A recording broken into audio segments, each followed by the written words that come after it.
Hello everyone, welcome to my channel. This is Paramita and I have come back after a long time with a lecture on Ben Jonson's The Alchemist. So if you're new to my channel, please do like, share and do not forget to subscribe to my channel to keep yourself updated about any new videos. So now without any further ado, let's get into the video.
In Act 1, Scene 3, another victim is introduced who is Drugger.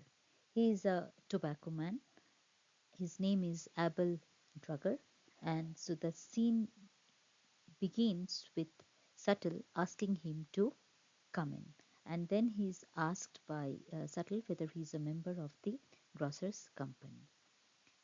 So in line number 6 to 15, here we get to know that Drugger has come to visit Subtle to instruct him with his magic regarding which way he should make his draw, because he's a beginner, he's a young businessman, and he's building his new shop. So he wants Subtle to guide him regarding the directions. So he wants to know which way he should make his door, which way, where he should put his shelves, where he should put the boxes, pots. So this is what he says that he has come to visit him uh, on the recommendations of a gentleman, and he is Captain Face.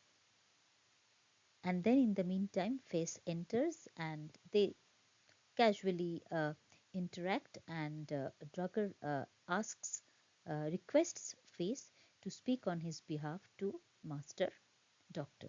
And Face introduces Abel to Subtle, saying that he's an honest fellow. He lets him have good tobacco, and he does not even adulterate it with Spanish wine. And he says that he keeps those tobaccos in fine white pot so that when they are opened, they smell like roses or French beans. And he also speaks in favor of Drugger, saying that he doesn't lend money to others like goldsmiths. Subtle, and then the conversation continues where we find Subtle suddenly says that Drugger will soon become the liveryman of the grocer's company, and in the next spring he will become the sheriff, which means he will have a lot of money, and so she should spend whatever he can. And Face is astonished. He expresses his astonishment before Drugger's asking Subtle that at such a young age, that he's so young, so at such a young age he's going to become the sheriff. And he also says that yes, that he will be fortunate, that his fortune is going to shine. And when he is asked how does he know that, so Subtle says that he knows the signs of reading one's character from the face. And there is a certain star in the forehead of Drugger which Face is not able to see. Not only that, there are also other indications of his good fortune. So what are they?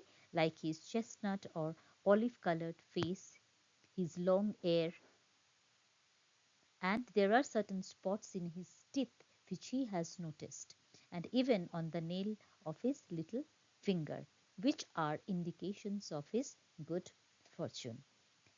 And then Subtle also asks Drugger whether he was born on a Wednesday, and he says yes. And then Subtle says that his thumb, here he refers to his thumb, and he says that his thumb in Chiromancy we give is ruled by Venus. The forefinger is given to Jupiter. The middle finger is for indicate Saturn, and the ring finger to Sol, and the little one to Mercury. So he shows his knowledge in palmistry here, as if he has a good deal of knowledge in palmistry. And then he says that he is ruled by Libra, is ruled not by Mercury but by Venus. And then he says that he is going to be a merchant soon, because all these are indications that he is going to have a good fortune, and he will trade with balance, which means that he will have a lot of money. And Face is just I mean, he says that wow, this is wonderful, but yes, it is wonderful, and he asks Abel Drugger that Subtle again says that now a ship is going to come from Ormuz, that is from the Persia, which is on the Persian Gulf. So he says that a ship is going to come with a big stock of drugs for him. And then he asks something about directions, the two sides of the house and all. And then Subtle says that he should make his door to the south, and he should, and the broad side to the west, and on the east side of his shop he should write these three words: Matlai, Tarmiel, and Baraburat. He should write all these. These are actually quoted words from the Heptameron. And then he says that on the northern part he should write Rail, Velel, and Thil. What are these? He explains that these are the names of those spirits that rule Mercury. Okay, and this will help frighten all the flies from his boxes. And Drugger is glad to get this information. And then he also tells him something else. He says, Subtle says that, like beneath his entrance, beneath the entrance of his house, he should bury a magnetic iron, which will attract knights to his shop. And if knights come flock to his shop, the rest of the customers will visit his shop following them. And Face says that, listen, this is a secret, as if, and that he should not disclose this to anyone. And then Subtle also instructs him that he should put a puppet having wires which can move the puppet, okay, and also paint the face of the puppet, and this will help him attract ladies. And in the course of time, he also says that in the course of time, uh, Drugger is going to carry out various chemical processes, and this will, and he will also try to get the philosopher's stone. And then Face asks that, is this true, Abel? Drugger says, good captain, what must I give? So he's so happy with his predictions, whatever he's saying, that he says that, what should I give him? And Face says that, I'm not going to advise you on this. You have already heard how much wealth you are going to earn, how much wealth you are likely to get. So he has already said that spend as you can, which means you should spend as much money as he can. And then Drugger says that out of excitement, Drugger says that he is going to give him a crown. And Face says, what? A crown? So you are going to get, you are going to receive so much of wealth, and for that, in return, you are going to just thank him just with a crown, because he has already predicted, he has already foretold such a great fortune for him. No gold. So he asks him, oh, don't you have any gold with you? And Drugger says that yes, he does have. Yes, I have a portake. If we come to line number 87, we see he says that he has a portake, and portake is a Portuguese gold coin. And he says that he has kept this with him uh, half the year, and says that he need not keep it with him. He should not keep it any longer with him. Okay, and he says, give it to me, I will give it to him on your behalf. And then he gives the money to Subtle and asks him to accept it. And he says that he tells Subtle that he will be more grateful as his skill helps him rise materially in the world. The more Subtle helps him to gain money in this world, to gain wealth, so the more grateful he will be, and shower him with wealth. And after that, we see that Drugger says that Drugger puts forth another request. He says that I would entreat another favor of his worship, that I would want you to fulfill another of my, to do me another favor.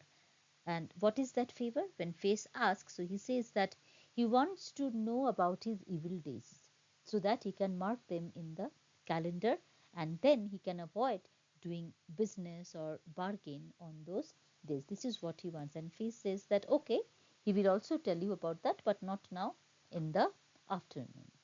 And then Subtle asks that as and the direction for his shelves. Are you well pleased? He asks that whether he is pleased or not. Thanks, sir, both your worships. And then we see Drugger exit. So we see that the second victim of this con artist, which is Drugger, who is a tobacco man, So he's a new businessman, and now what he wants to become more and more rich. Okay, and he wants to. I mean, it also shows that how he's obsessed with his profit, and he is a businessman. And so it also highlights here that how different types of trades were coming up then in London. So Ben Jonson is actually mocking here that how during that time in the 17th century, how people used to be so obsessed with wealth, with making profit, and because of that they used to look for expert advices, which shows their obsession with uh, wealth. So, and it also shows that Drugger is a businessman, but he has come to settle, and he cannot detect that they are con artists. Okay, and then after Drugger exists, Face says something to settle.